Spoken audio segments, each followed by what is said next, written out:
To use your OnLux knee wrap, place the pad on your knee and use the attached Velcro straps to hold the device in place for a snug fit. There is one strap on the top and one on the bottom to adjust for knee width. Once you fasten the knee wrap, attach the controller to the device. You will hear an audible click once properly attached.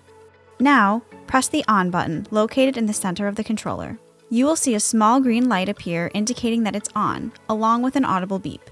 At this point, you should see lights on the inside of the device. Once the lights on the device are activated, your 15-minute therapy session will begin. At the end of the 15-minute session, you will hear 3 audible beeps, then the controller will turn off automatically. This will indicate that your session is complete and you can remove the device. OnLux can be used while wearing thin clothing. However, we recommend placing them directly on the skin for optimal results.